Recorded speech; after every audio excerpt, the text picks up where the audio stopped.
In the previous video, my dear friends, we had discussed about 5 major doctrines related to judicial interpretation of the laws of Indian Constitution. In this video, my dear friends, we will discuss as far as possible, starting from E, where we had left in the previous video, and let's try to learn more and more doctrines of judicial interpretation of the constitutional laws, which have become super important for us at all the 3 stages of exam, my dear friends. Vinay Kumar here, international NLP and IAS coach. In this video, my dear friends, as I just mentioned, let's start from E, where we had left in the previous video, and let's graduate to whatever alphabet we can, so that we are in line with clear understanding of as many doctrines as possible related to Constitution of India. Thank you, my dear friends. I just have a request to make, my dear friends, before I start. Just take a notepad and a pen to make some quick notes of what I'm going to explain, because I feel I've simplified these doctrines to the best level possible, my dear friends. And if you can take down 1 or 2 major points from each doctrine that I've explained, that should be very easily, that should be very useful for you whenever it comes to recalling any knowledge related to these doctrines. Is that okay, my dear friends? All right. Let's start with, if you remember, we left at eclipse, doctrine of eclipse, my dear friends. There is one more important doctrine starting with E, which is doctrine of eminent domain. Doctrine of eminent domain has become even more important in the context of, lot of tussle between the private landowners and the state, as the state tries to acquire more and more private property in its development, to fulfill its developmental agenda, especially in times like this, where scale is a very important thing to consider. Are you connecting to what I'm trying to tell you, my dear friends? All I'm trying to tell you is as simple as this. As you all very well know, my dear friends, in the globalization era, every state looks at having large acreages of property for building massive industrial parks or export conclaves or other infrastructure zones. If the growth will have to reach double-digit number, which is one of the prime objective of any economy anywhere in the world today. Yes or no, my dear friends? Now, when it has to go on such an aggressive developmental agenda, it will have to start acquiring lot of land, which may directly interfere with the ownership rights of the private individual of such properties. Now, in such a situation, judiciary invokes this doctrine called doctrine of eminent domain. Now, what does doctrine of eminent domain believe in as a principle? It believes in something like this. It believes that the state knows what is in the best of larger public interest. The state knows what is in the best of larger public interest, and if it can demonstrate unarguably, if it can demonstrate beyond any reasonable doubt that if it has to acquire private property in the interest of larger public good, then it is all entitled to do it after duly paying, after paying due compensation to the property owner. Are you connecting to what I'm trying to tell you, my dear friends? So, doctrine of eminent domain believes in exactly this. So, it believes in state knows it the best. State knows it the best what is in the public interest, larger public interest. And for the larger public interest, if a private property owner has to forego his property rights, he should be ready to do so after getting due compensation from the state. Are you connecting to what I'm trying to tell you, my dear friends? This is a doctrine that has been invoked by judiciary in a number of legal battles between the private property owners and the state, as the state embarks upon this aggressive developmental agenda, trying to acquire large acreages of land, as I told you, for all these policies related to policies like Make in India or SEZs and all all that, my dear friends. Is that clear? All of you? Thank you. Now, so I hope you understood what is doctrine of eminent domain. Going to the next alphabet, my dear friends, F, doctrine of federal supremacy. Okay. Now, as you all very well know, my dear friends, there is the 7th schedule of Indian Constitution which demarcates the legislative competence. Okay, it demarcates the fields of legislative competence. Look at here, I'm not saying powers, I'm using the word fields. Power is given by a different article, my dear friends. Okay, it demarcates the fields of legislative competence of the center and states, of the federal government and the state governments. Is that okay, my dear friends? And then there is one more list called concurrent list, which means what? There is concurrent jurisdiction. Concurrent jurisdiction for both center and states to legislate on the subjects on the items in concurrent list. And then there is residuary list, that's different. But that is to add all the unforeseen new items on the list, my dear friends. And generally, center will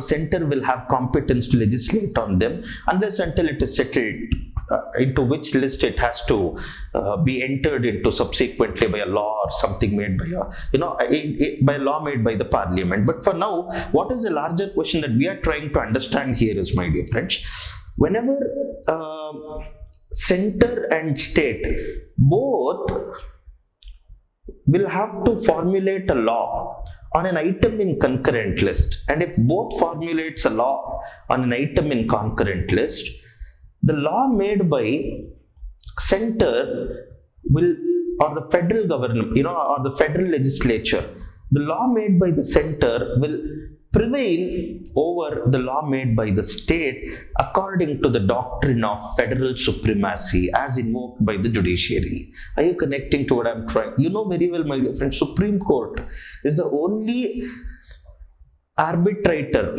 Supreme Court is the only authority that adjudicates any disputes between central government and the state government, or center and the states in any form, for a legislature or executive. Are you understanding, my dear friends? Now, when center and state both try to legislate on the same item in concurrent list, then the law made by center will prevail over the law made by state, is what is in principle understood by the doctrine of federal supremacy. Is that clear, my dear friends? Perfect. There are certain conditions where this may not apply. For example, as you very well know, my dear friends, if a law made by state has been reserved for presidential assent by the governor, and president has given his assent to it, which he would have given by aid and advice of council of ministers at the center, then only in the territory of that state, only within the territory of that state, the law made by that state will prevail over the center's law. Is that okay, my dear friends? So this is this is a departure from the doctrine of federal supremacy. Is that clear? All of you, my dear friends, thank you. Again, E, F, G, we don't have much, my dear friends, but if you get anything very important, just pull it across to me in the chat box. I will try to teach it out to you, my dear friends. Coming to H, we have a very important doctrine called Doctrine of Harmonious Construction. Now, this is how I want you to understand harmonious construction, my dear friends. Whenever an authority that has to legislate, whenever a legislative authority formulates a law, it would try to see that the provisions of that law or the sections of different law do not conflict with each other. They're not ambiguous, they don't conflict with each other, or there are no gray areas left in the law to be misinterpreted at the time of enforcement. Are you understanding, my dear friends? Because when the government starts to implement these laws, there is always a possibility of a section of law being misunderstood or a section of law conflicting with another section and thereby leading to confusion and overriding of the object of one section by another. Are you understanding, my dear friends? One section may get jeopardized as another section of the law tries to have its way. Are you understanding, my dear friends? Perfect. Now, when a situation like that inadvertently, obviously Parliament wouldn't have done this. It wouldn't have been a conscious act of Parliament, my dear friends. Most often it would have happened inadvertently. But whenever it has happened and it gets to be challenged, okay, like, the kind of ambiguity or the conflict between the two provisions of the same law, the conflict between the two provisions of the same law, when it gets challenged. Now, what is to challenge the conflict? There are people who may benefit out of implementation of this provision, but then implementation of this provision would lead to jeopardy of the another provision, which may affect the interests of other group of people. Now, there is a conflict within the law only that is resulting to this kind of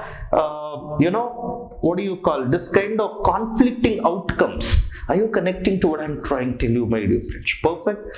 So in such a case, the conflict that is innate, the conflict that is already within the law is challenged, my dear friends. And when it is challenged, Supreme Court of India, the judiciary, invokes this doctrine of harmonious construction, and it says, as far as possible, two sections of the same law or multiple sections or provisions of the same law has to be constructed harmoniously to the extent that there is widest amplitude available for all the provisions to realize their object.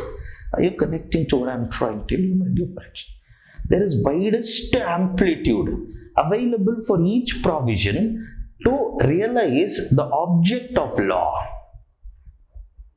Perfect. Now, what I explained to you is as simple as this. Just understand, my dear friends. Imagine there is a law on, where one of the provision is securing the rights of an individual, and another provision in that same law which is giving impetus to implementation of a directive principle of state policy. And think of a scenario where both these provisions are conflicting against each other. Now, in the name of, in one of the, for state to implement or for the state to realize one of its socialist objective, it may have to acquire some private property. We'll go to the same example. And imagine there was right to property or a fundamental right to property. Now it's not there, my dear friends, but it was there at the time when Constitution got commenced. Perfect. And it was there for quite some time till it was removed. Now, do you see, my dear friends? There is a clear conflict between two provisions. Now, what the Supreme Court does in such a scenario, or judiciary in general does, is it tries to reconcile that conflict and ensures that the provisions are so harmoniously constructed that whatever object both the provisions had at the time of their creation is both realized to maximum level possible. I would say maximum level possible and not full levels, because there is already a case of conflict and we can only do reconciliation now.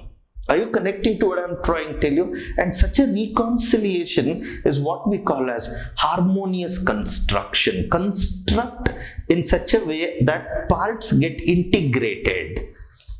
Is that okay, my dear friends? Perfect. Thank you. This is Doctrine of Harmonious Construction, GHI. I is again, guys. I think yesterday we spoke about incidental powers. Very close to it is implied powers. Okay. So, yesterday when I say I'm talking about the previous video, my dear friends, by the way, if you see the previous video, you'll get to know about the incidental powers, doctrine of incidental powers or ancillary powers, you can learn from there. Judicial review. Doctrine of judicial review. Now, doctrine of judicial review is very well explained by one of the veteran constitution scholar of India, D.D. Basu. If you read in his book, The Constitution of India, about the judicial review, you will understand it really well, my dear friends, but I'm going to simplify it for you here from his book only.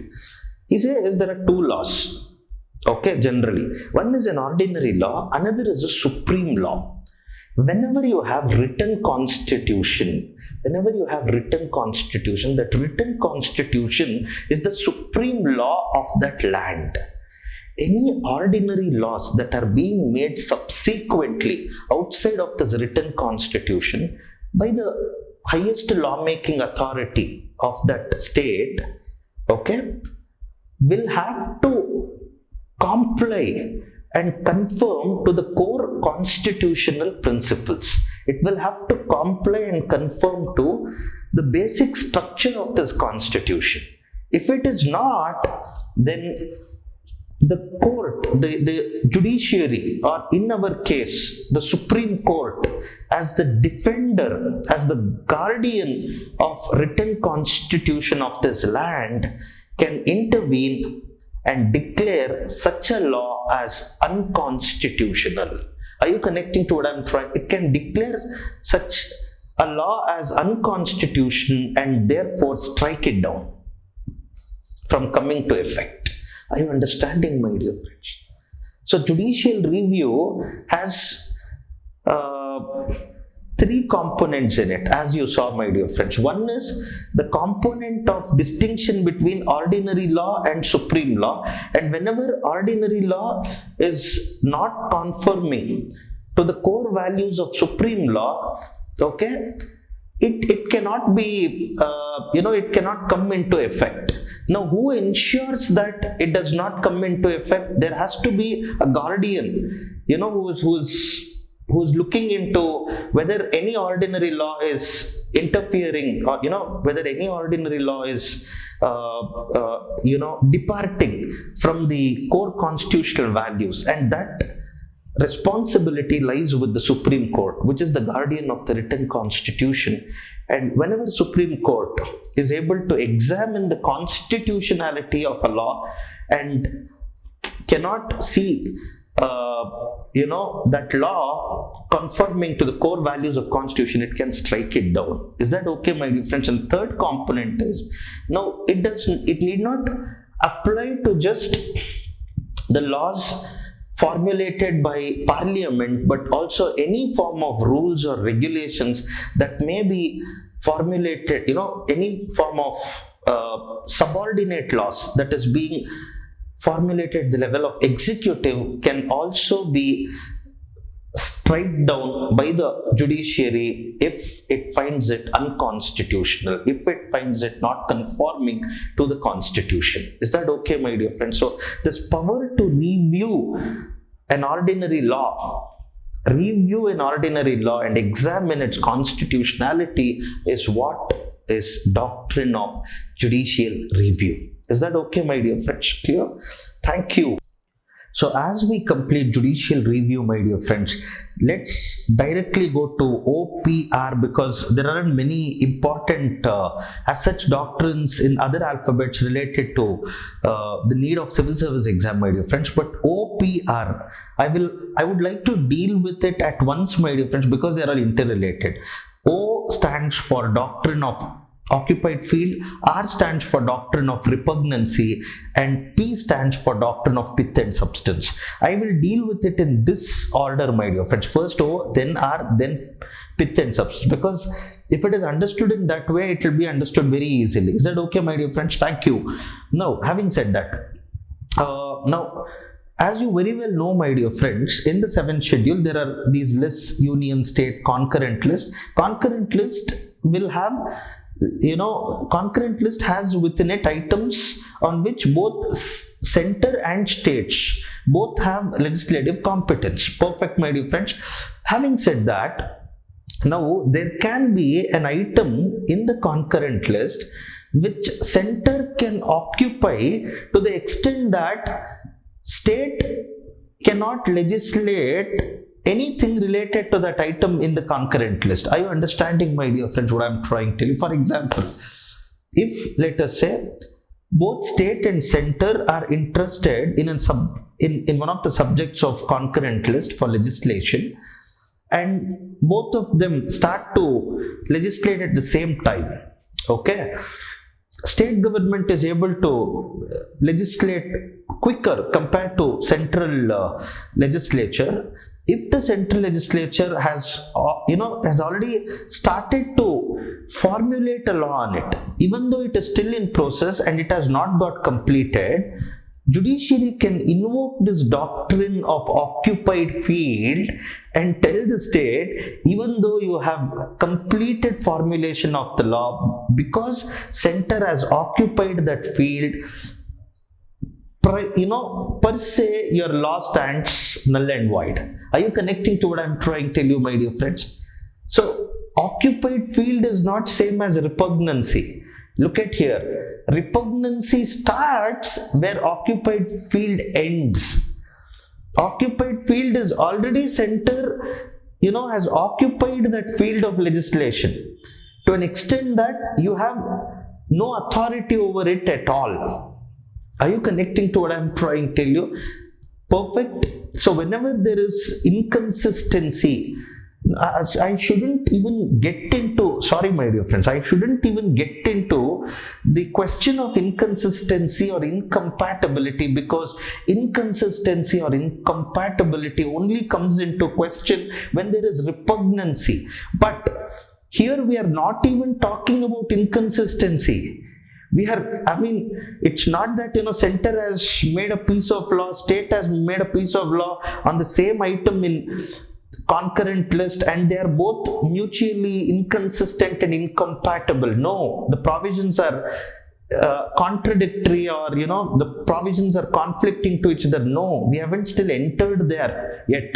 We are still in terms of, we are still in terms of who has the competence over it. We are still at the level of determining the question on, who has occupied it, and therefore who is prevented fully and completely in any way from legislating on that item at all. Are you connecting to what I'm trying to tell you, my dear friends? Perfect.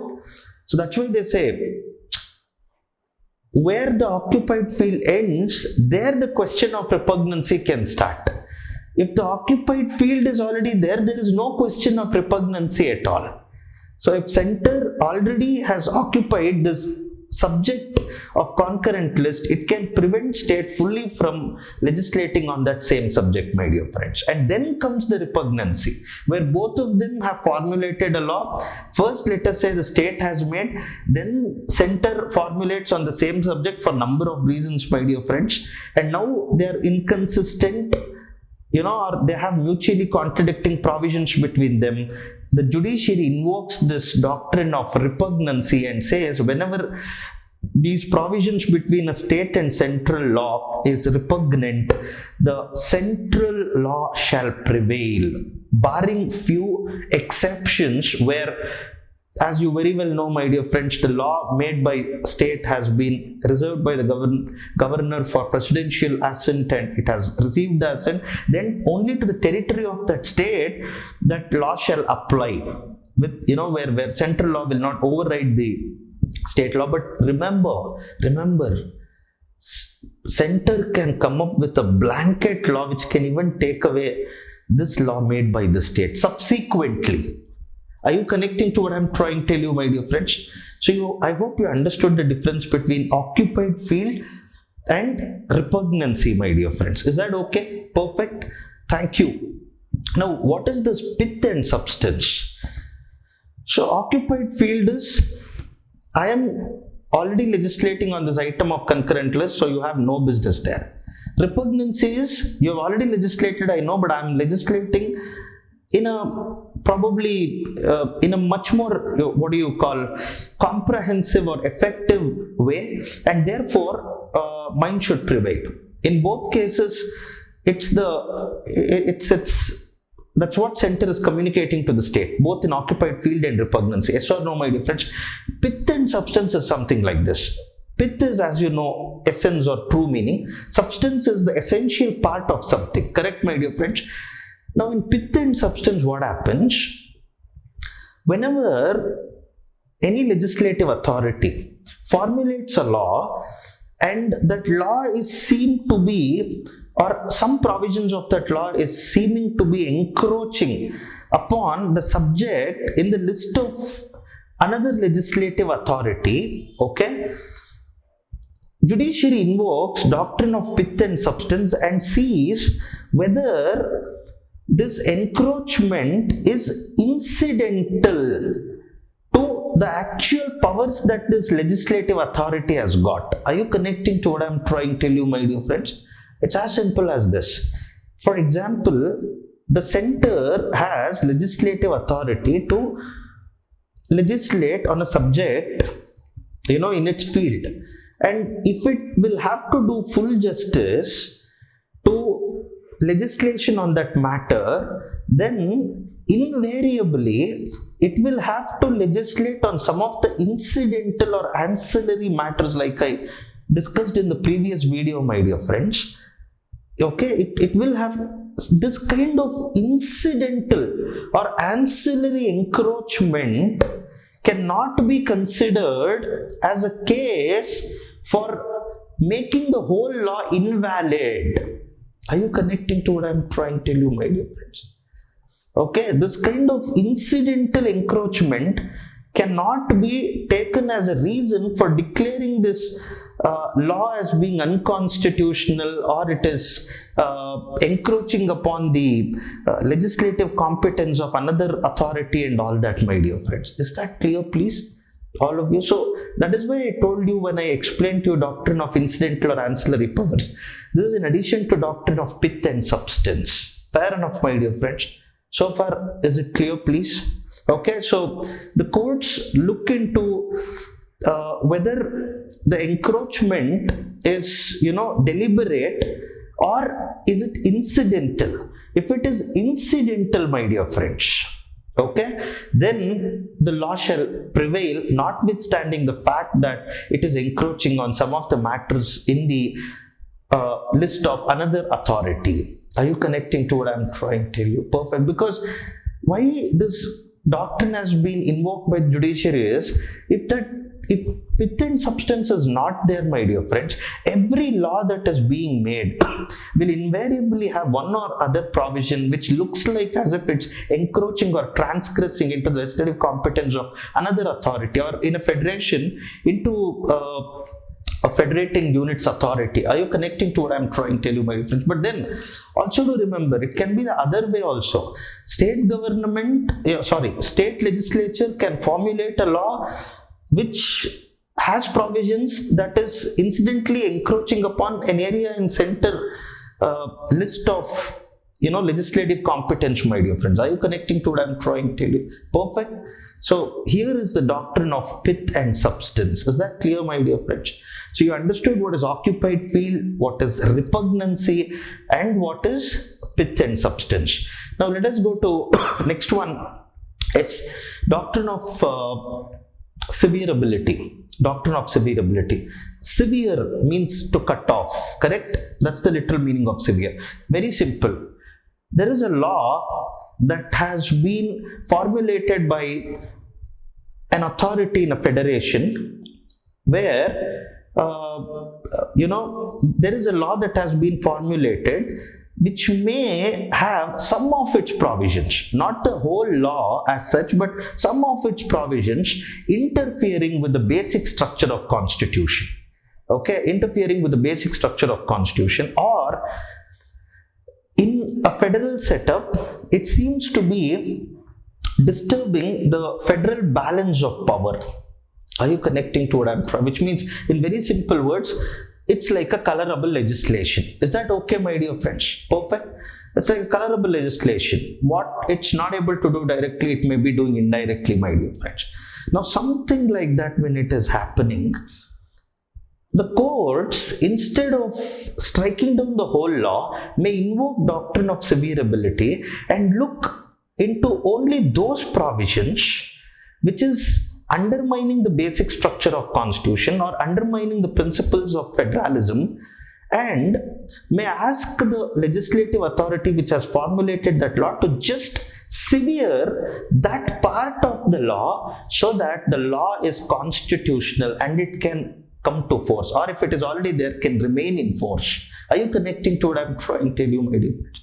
Doctrine, see, if you just now understood, my dear friends, doctrine of pith and substance, the severability, they're all there because if those doctrines would have not been evoked by judiciary, then every law would have been challenged in terms of its inconsistency, or on the grounds of inconsistency or on the grounds of encroachment and all that. So what we're trying to do through these doctrines is that every law will seem like an encroachment. Every law may seem like a transgression. Okay, so there needs to be some compromise arrived at so that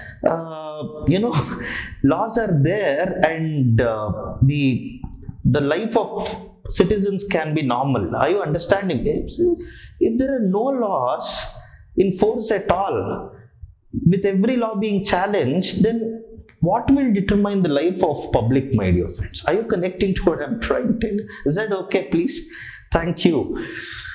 Now, let's enter into the last doctrine of this class, my dear friends. Doctrine of territorial nexus. Doctrine of territorial nexus is as simple as this. As you all very well know, my dear friends, a state can only have legislative competence over its territorial jurisdiction. Yes or no? Correct, my dear friends? Now, if it is legislating on an object outside of its territory, look at here, object outside of its territory, it will have to prove territorial nexus, my dear friends, of that object. I'll give you a very simple example to help you understand territorial nexus. Imagine there is an industry that manufactures some good which is highly polluting. The industry is polluting, my dear, not the good.